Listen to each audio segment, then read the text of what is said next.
Ladies and gentlemen, welcome back to Life by the Bow. Happy that you guys are joining us here today because I'm doing something that I've been wanting to do for a very long time and just make an overall informational boating video about some of the biggest mistakes that I see people making out on the water.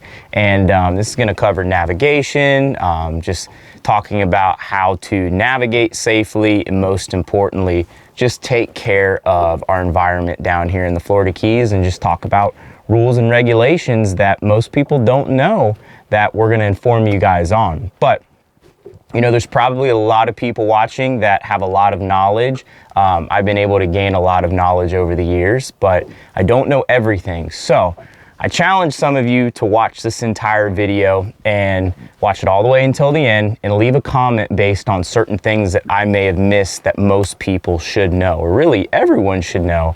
And I'm going to be picking the best comments and pinning them so that way everybody can go down into the comment section and learn more ultimately about boating and you know, contribute to just making the boating environment a fun and safe place to be.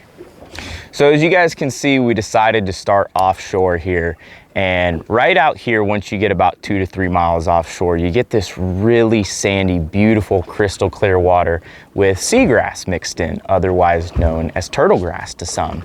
And these are very popular areas to potentially spot turtles. Though they're really cool to look at, especially with the kids, the family, friends, this is also an area that's prone to a lot of boat traffic just because everybody just loves running their boat in this setting here. So just always make sure whenever you get into these sandy, grassy areas, you're just keeping your eyes on the horizon, just looking around in the water, because the last thing that you want to do is damage your boat and most importantly, hurt one of these turtles out here.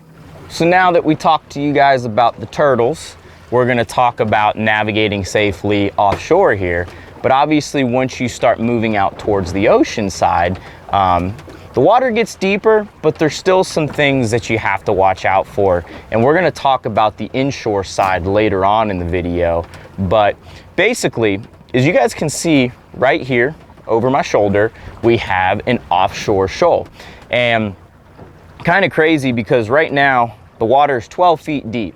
Probably think you wouldn't have to worry out here, but every once in a while you get these shoals that pop up, the corals will pop up, and you definitely want to watch out for those things because first, we don't want to damage any corals, we don't want to damage any bottom, most importantly the marine life that, you know, uses these areas as refuge. But second to that, I want to make sure that you're not hurting your boat, because obviously if you guys were to run into one of these shoals, it would be a very bad day. It could potentially cause a lot of damage to your boat. So there's an old term that says brown, brown, run aground. As you can see, we got a little bit of brown mixed in there. So you know when you're running your boat and you start to see that brown, that's bad. You obviously want to turn away from that and you want to stick to the blue water like we're in right now. Blue, blue, run on through. White, white, you just might. And when I say you just might run aground. So as you can see, there's a little bit of sand mixed in there, so that's where that term comes into effect. White, white, you just might hit bottom. Brown, brown, run aground. So if you always remember those things whenever you're offshore here, you should be good for the most part. So moving a little further offshore, as you guys can see, we have this yellow buoy right here, and that is actually marking a sanctuary down here. So something to note about these sanctuaries: you're not allowed to fish, you're not allowed to lobster, you're not allowed to collect anything from inside of these sanctuaries, and they're very easy to spot. They're typically always marked with these yellow buoys right here. So just know when you're in these areas, absolutely no fishing, no harvesting is allowed. And even if you're not sure about the buoys, you could typically see it on your GPS screen. These are typically marked in red dashes here on the screen, so you'll know exactly where you're supposed to be and where you're not supposed to be. So these are typically all the way up and down the Florida Keys offshore here, and unfortunately it's your responsibility to know where these areas are at, even if these buoys aren't always present. So make sure you're always paying attention to your GPS screen so you can make sure that you're not getting in trouble by fishing in one of these areas here. So as you guys can see, this information is coming at you in absolutely no order. We're just running around in the boat, and I'm just talking about things as they come to mind. So like I said, we're gonna be all over the place, but as you can see over here, we got a storm working over the shore right there. As the day progresses, things warm up, that storm can get a lot bigger and it can eventually move itself offshore. So it can turn a very calm day into a very rough, nasty, and unsafe day, so to speak, especially if lightning is present. So whenever you guys are out here, make sure before you leave, just because it's calm right now doesn't mean it's going to be calm later on. So you want to eye down the weather. Obviously, if it's going to get stormy in the afternoon, we know that we need to be back in by the afternoon. But as we're moving to our next spot here, we're going to go over some places to fish, how to find a good fishing spot, and of course, how to anchor on that fishing spot without breaking any rules or regulations. But obviously, in order to get there, we're going to be using our GPS chart plotter here. We've always used Garmin. We have a very good relationship with Garmin. Their navigation charts basically change with depth based on color. So as you can see right here, we have green. Green is obviously bad. We want to avoid that on the chart plotter. As we get into dark shades of blue, that's shallow water, and the lighter the shades get, the deeper the water gets. Obviously, as we get into white, that's all fair game. We can navigate through those places without any worry. And obviously, we have some areas here that have these red lines, and basically those red lines just tell us, hey, watch out, proceed through here with caution, excuse me, because these areas are known to get shallow, but sometimes they may be fair game. It typically means like rocky bottom, coral heads, that kind of thing, which we obviously want to watch out for. Now, if you guys are renting a boat or you have a boat that doesn't have a GPS chart plotter, there's a go-to app. They're actually sponsoring this video. It's called Savvy Navi. And basically there's all types of features that you guys will find beneficial on the app. But I'll just give you guys a look here real quick. Upon opening the app, you have a couple different options here. You have weather, tides, and planning. So it's as easy as basically tapping and going. So right now we're up in Tavernier, and we're gonna tap where we're at and say we wanna go maybe up in the back country, go fishing, but there's so many shoals and so many areas that we have to worry about the green here, as we can see. But by just plotting our B mark, so we wanna get way up inside of there, all we have to do now is just press plot route while avoiding shoals and sandbars, so that way we can just enjoy our time on the water. So this is a must-have app if you guys plan on coming out here and you don't have a chart plotter. But what we're gonna do from here is we're gonna transition out towards some patch reefs. Patch reefs are my go-to place to fish if you aren't familiar with fishing spots down here in the Keys. And we're gonna show you guys how to anchor on these areas safely and make sure we're not breaking any rules. So we just made it to a patch reef here, and if you're fishing down here in the Keys for the first time, this is where I suggest you go if you have a nice calm day like you have today. And the easiest way to spot these patch reefs is just by the discolored water. You know, when these patch reefs get really shallow, they'll start to turn brown. Going back to our term, brown run aground, that's when you want to avoid them. But this one right here is about 20 feet, and basically in these areas you'll find species like yellowtails, hogfish, mutton snappers, groupers, and those are some of the crowd favorites down here in the Keys, some of the best eating. But you know, there's a couple little things that you guys want to know before you fish or anchor on any of these spots.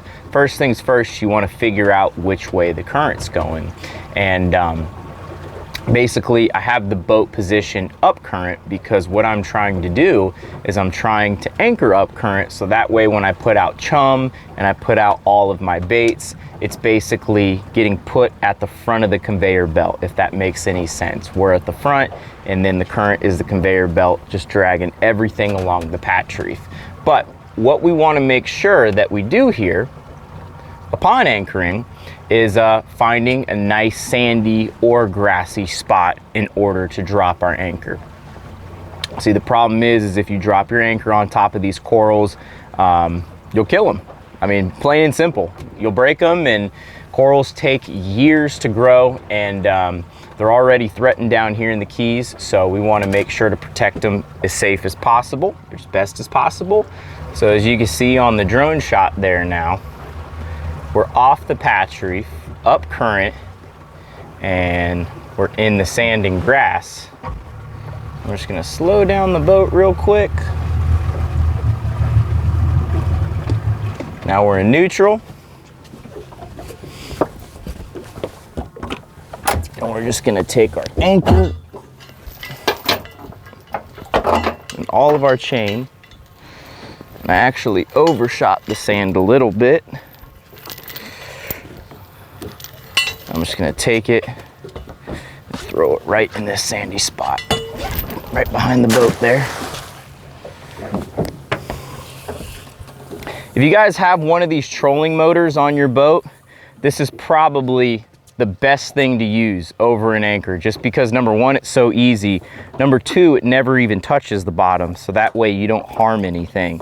And just makes everything so much easier. But chances are, most people, if you're out here for the first time, you don't have a trolling motor with an anchoring feature like this one does here. So we're just gonna show you how to do it the good old-fashioned way. So now that that anchor is on the bottom, we're just gonna pop it in reverse real quick just to get that line tight. But we're just gonna wait for that to hook in the sand real quick, which I think it just did. And that is how you anchor on a patch reef properly and anchor a boat overall. And as you can see, got the patch reef right behind us here. All of our baits and everything is gonna flow straight back. We're not harming any corals. We're anchored perfectly in the sand. And before you guys start fishing, there's a lot that you guys need to know. And we're gonna talk about fishing, we're gonna talk about diving, and we're gonna talk about some of the rules and regulations that are associated with that. First things first, there's an app called Fish Rules. Fish Rules, basically you can pinpoint exactly where you're at, that particular location, and Fish Rules will give you the regulations based on all those species in that area. You see, once you move areas, fishing regulations change. Rule number one, make sure you download that app. Number two, make sure you have a fishing license, or you need any special use permits. Make sure that you're buying those permits based on whichever species that you choose to harvest, lobstering being one of the biggest ones down here in Florida. Speaking of lobster, whenever you're in the water, you need to have a dive flag up. And even if you're on another boat and you see a dive flag, legally, you have to stay 300 feet away from the boat that has their dive flag up and present. When you're in channels, that number is reduced down to 100 feet, so you have to be 100 feet away from a vessel that is flying a dive flag in a channel. Out here, 300 feet. In addition to that, lobstering, you're not allowed to lobster within 300 feet of shore. So docks, not allowed to lobster there. Certain channels, you're not allowed to lobster in. So ultimately, if you're more than 300 feet offshore, you're good to lobster. But just remember, sanctuaries, there's also no lobstering areas. So those are things to keep in mind. Spearfishing, another thing to keep in mind about spearfishing. Here in the Upper Keys, you have to be 3 miles offshore in order to legally spearfish. I get people spearfishing and lobstering off of my dock all the time.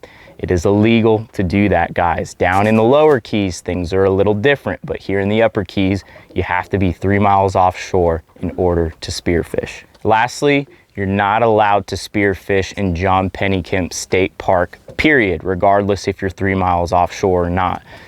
If you don't plan on fishing and you don't plan on spearfishing, you do not plan on lobstering, and you just want to get out here and snorkel, and I've already taught you how to anchor up the boat, you're good to go. But just make sure whenever you're out here, you're not touching the corals, you're not standing on the corals. They are extremely fragile and they're very easy to break and kill. In addition to that, it is also against the law to touch wildlife. That includes dolphins, manatees, turtles. So just make sure whenever you're out here, you're just leaving everything alone. Let them keep their distance, and you guys shouldn't get in any trouble at all. So we're gonna pull up this anchor now, and we're gonna start moving inshore. And we're gonna talk about how to navigate throughout the Keys once you start getting a little closer towards shore, because that's one thing that we're known for down here in the Florida Keys is shallow water. There's pros and cons to it, right? We have a lot of shallow water, which can be very dangerous at times, but big positive about navigating down here in the Florida Keys is we have very clear water. One thing I left out about fishing down here in the Keys is basically everything down here has a season. So you have to make sure not only are you within the regulations, the proper size limit, but you also have to make sure that that particular species is in season in order to keep it and harvest it. That's also given to you guys on the Fish Rules app. So not only will you know where you can and can't fish for those fish, but you'll also know the season. You'll also know the minimum and maximum length that those fish need to be in order to harvest them. And that is correct. A fish has to be a particular size down here in the Keys in order to keep. And it has to be in season. And you have to be in the proper location. I know, it can get kind of confusing, but that's why you guys should download that Fish Rules app. All right, let's head inshore. So now that we're underway, it is the law to wear your kill switch, excuse me. So you always want to make sure that that's attached to you. This is your lifeline right here. If you fall out of the boat, you get thrown out, this is going to stop the boat. Just make sure that everybody is out of this area. This is your zone as a captain. You know, it's perfectly fine to have the wife or girlfriend or mom, grandma, whoever next to you, but just make sure they're sitting up here and everybody else is just out of this area. This is your area, like I said, because worst comes to worst, if you need to react quick or someone's coming from this side and you know your vision is blocked, you won't ever see them coming. Most importantly, these throttles are extremely sensitive right now. So someone trips, they fall into the throttle, next thing you know, everyone's flying out of the boat. So those are just some things to keep in mind whenever you guys are underway. All right, so as you guys can see, we moved a little further inshore here and we almost made it back to the mainland. But basically, before we start talking about navigating through channel markers, I just want to talk about the area that we're in right now. And basically, there's a buffer here in the Florida Keys, as I like to call it. Once you start getting really close to shore, that's when you have to start worrying about grass flats. And obviously, once you get a little further, you have to worry about coral reefs and shoals like we were showing you earlier. But right now, we're kind of in that safe zone, right? We're about, I would say, a mile offshore. So this is typically a safe distance to stay offshore in order to prevent running aground. So I would say about a mile to a mile and a half offshore. And whenever you get close to mangroves, you can almost always expect that there's going to be shallow water in these areas. And as you can see from the drone shot, that's exactly what we got over there. As you can see, it turns white. So white, you just might, and you will run aground over there. So make sure whenever you're traveling here offshore, that mile and a half mark to mile offshore is typically always your safe zone. And if you start getting close to these little sub islands out here, know that there's typically a grass flat between that island and the mainland, and you always want to navigate on the outside of these islands. They're also marked with no motor zone buoys. So whenever you see stuff sticking up out of the water, there's typically a reason for it, so pay attention to it. Lastly, something I want to talk about, and this is very important, and it's become a very big problem down here in the Keys. First things first, you should never be running very close to shore just because it is illegal to run within 300 feet of shore. So basically you have to be a football field's length away from shore in order to operate your boat up on plane. And then back to these guys over here, you know, they're making a living by fishing for these migrating fish here. So as you can see, I'm probably, I would say, about 2 football fields lengths away from him. And not only am I trying to respect the fish that are migrating up and down the Florida Keys, I'm also trying to respect him fishing in that area, just because that's how this guy makes a living. And it's not that much of an inconvenience for me in order to move around him, but it's a huge inconvenience for him because at the end of the day, one fish is all he needs in order to make his client happy, and I can mess that up for him in an instant just by not giving him a little bit of common courtesy. All right, so we're making our way into Tavernier Creek here, and this is where things get a little difficult. Number one, because we lost our sunlight.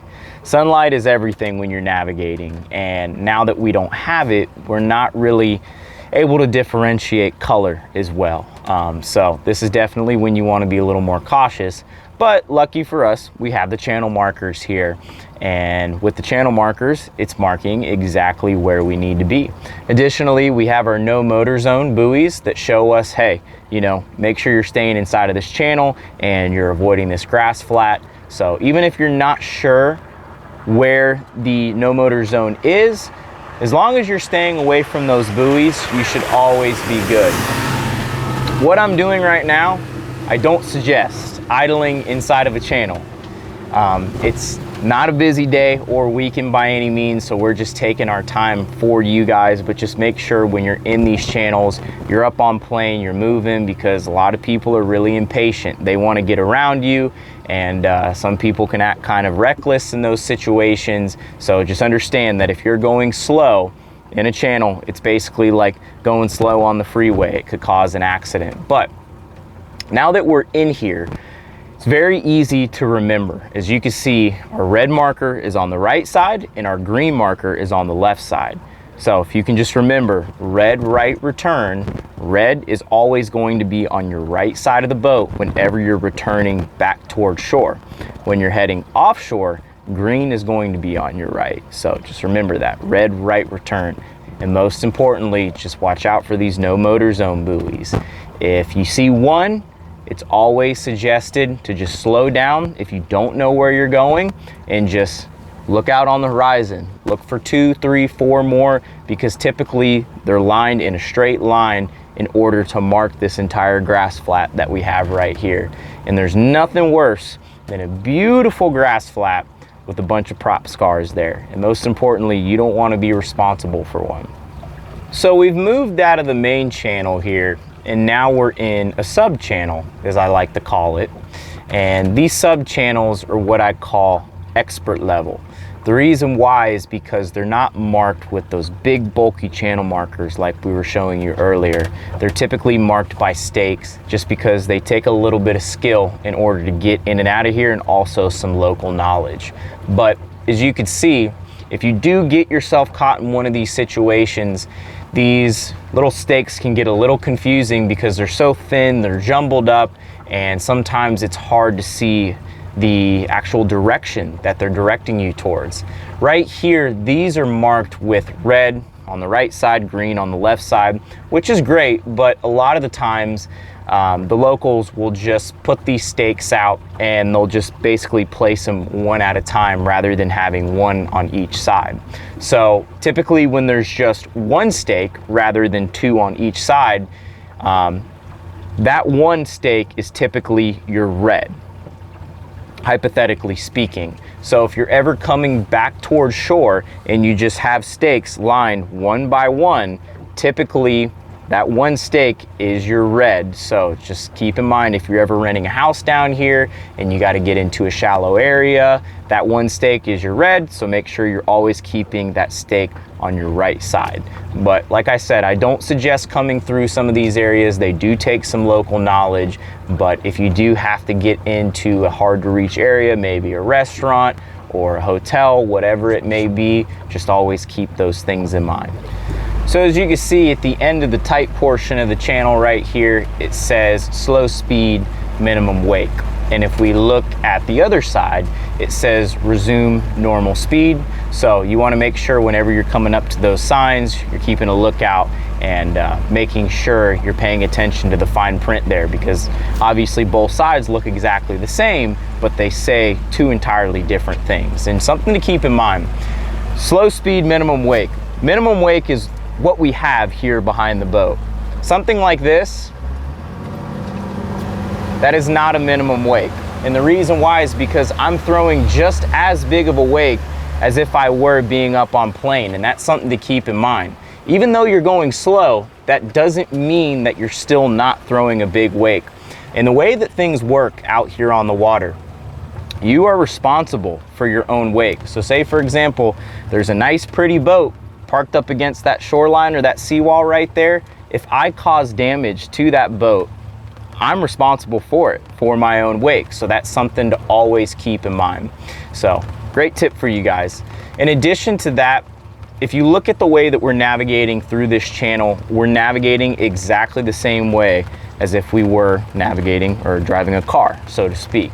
I'm staying on the right side, the approaching boat is staying on their right side, so just the same exact way we drive on the right side of the road, we're doing the same exact thing in the channel here.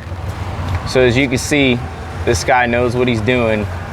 He's got his antenna down because he knows when he comes underneath this bridge, he might get himself into some trouble if he doesn't have that lowered. Same exact thing for fishing rods, outriggers, whatever it may be.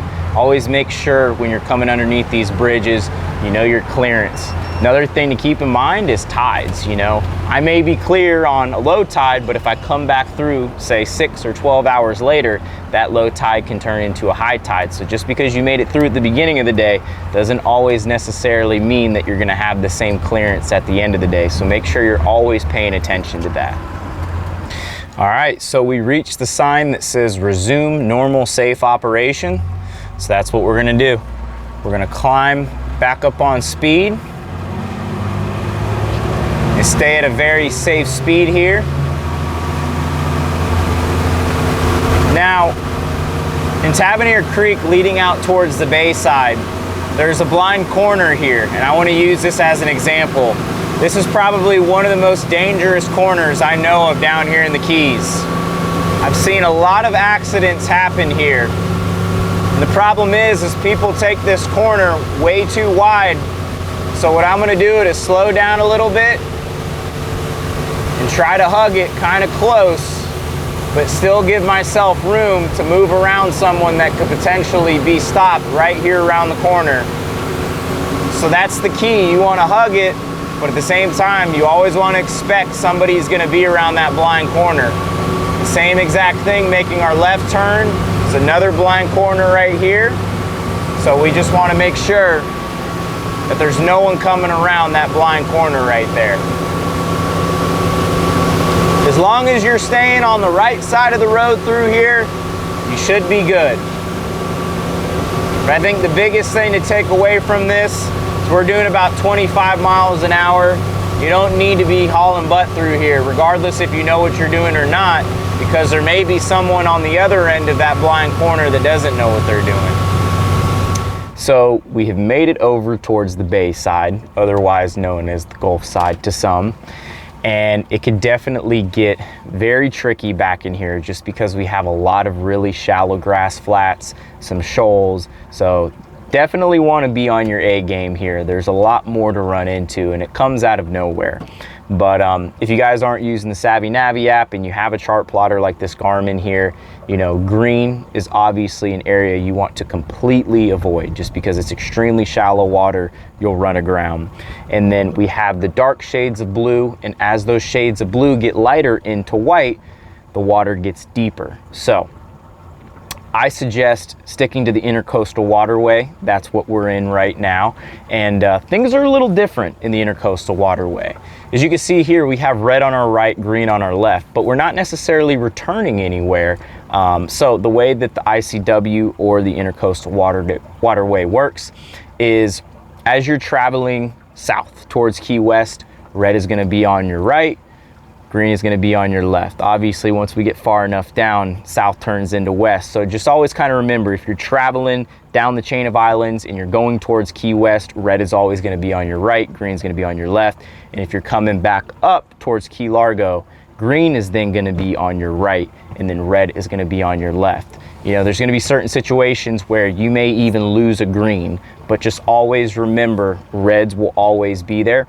Now, obviously, there are going to be situations where you have to veer outside of the Intercoastal Waterway. The biggest thing is just pay attention to that chart plotter or any type of route guidance that you have, and just keep all of those terms in mind like we talked about earlier. But biggest thing, more so than anything, God forbid you guys ever do run aground. Hopefully it never happens since you guys watched this video. The worst thing that you could ever do is try to use your engine to power out. get everybody out of the boat. What it's gonna do is it's gonna lighten up the boat so the boat has a little more flotation, and then use everybody to push the boat up off of the flat. Trim and tilt the engine all the way up, make sure there's nothing dragging in the water. It drives me absolutely insane when I see people run aground and then they just try to use their engine to power out off of the grass flat. And there's many reasons why that's bad. Number one, it's gonna destroy your engine. Number two, it's gonna destroy the bottom of your boat. And number three, I believe that FWC actually fines you based on every foot that you damage. All right, so now we veered outside of the intercoastal waterway. And say for example, if you were to head away from shore further out into the Gulf side whenever you're here in the Upper Keys, you're actually entering Everglades National Park. And it's actually marked here on the GPS with this red line, which is really convenient. And it should be marked on all apps. Of course, we have it on the chart plotter here. And something to note about being in Everglades National Park, number one, you need to hold the park pass. So you actually need to go online and you need to buy a park pass in order to be here. There's typically a couple other things depending on whatever it is that you're doing. You need to check off on a couple of the boxes. Additionally, even if you do buy a park pass, you do everything legally back here, you're not allowed to land on any of the islands. So if you find a nice sandy spot, that's one thing that's kind of unfortunate about the Upper Keys. You're not allowed to get off on the islands or hang out in the water. So that's something to note. As you go down the chain of islands and you get down towards the Southern Keys, past Long Key, for the most part, everything there is fair game. But things are very different up here in the Upper Keys versus some of the Southern Keys past Long Key. So that's just some very important tips I feel like some people need to know whenever they're here in the Upper Keys, because you could definitely get into trouble if you're out here in the park and you're not doing things the right way. Last thing that we're gonna share with you guys today is a couple tips when it comes to bringing the boat to the sandbar. And I think that's because ultimately, that's where everybody always wants to end up at the end of the day, or end up period, on a hot summer day. So what we're gonna do is we're gonna talk about the circumstances of anchoring a boat. And basically what I'm gonna try to do is I'm gonna try to put our boat right inside of this little sand hole right in front of us, so we have a nice sandy spot to hang out. But one of the biggest things to always watch out for, guys, whenever you're visiting the sandbars is current and being conscious of other boats. So the first thing that you want to do is you want to point the bow of the boat into the current, so that way you have the most control. That's the biggest thing. You have a lot more control going forward into the current rather than reverse or any other direction. So that's exactly what I just did here. And I have the back of the boat lined up exactly with that sand hole. And now what I'm gonna do is I'm gonna throw our front anchor. And notice how I say front anchor, because whenever you're anchoring at the sandbar, you want to have two anchors. This is very important. And if the boat rental company that you're using isn't providing two anchors for your boat, they should.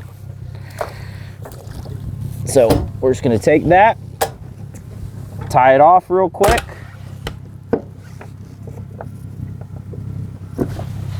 Pop the boat in reverse. We're gonna make sure that that anchor catches first before anything. Now, sometimes these anchors can be bent or they're just on some bottom that's not catching.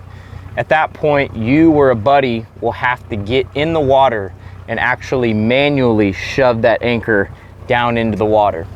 And as you can see, I'm not moving back anymore. And now what I'm gonna do is I'm going to deploy my back anchors here. But more than likely, you guys probably don't have a fancy anchoring system like this on your boat, but basically what I'm trying to show you is the importance of two anchors, one in the front, one in the back. As the tides and the current and different things change, winds, what's gonna happen is the boat's gonna swing around that radius wherever it's anchored at. So by having an anchor in the back and an anchor in the front, you're gonna stay right there in place so you don't have to worry about banging into any other boats. But hopefully you guys took away something from this video, whether you're very experienced or you're just getting started. You know, this is why we're out here, guys, for these beautiful bluebird days, crystal clear water, and hopefully we can all enjoy this safely and responsibly. Just always remember to watch out for other people, and if you ever see someone in trouble, try to help them out, guys. You know, it's gotten very relevant to just sit there and record someone that's doing something that they're not supposed to be doing, but the truth is most people are oblivious and they're not going to know unless you tell them. So I always try to do that. Rather than picking up my phone and just watching somebody destroy a grass flat, I actually go up to them and I say, hey, you should do this, this, or that. And I think we need a little bit more of that, just because there are a lot of people out here that weren't able to grow up in something like this, like some of us were. So just be kind, be generous, but at the same exact time, be safe and have fun. Most important thing, guys. But that's all I got for y'all today. We will see you guys in the next episode of Life by the Bow. Thanks so much.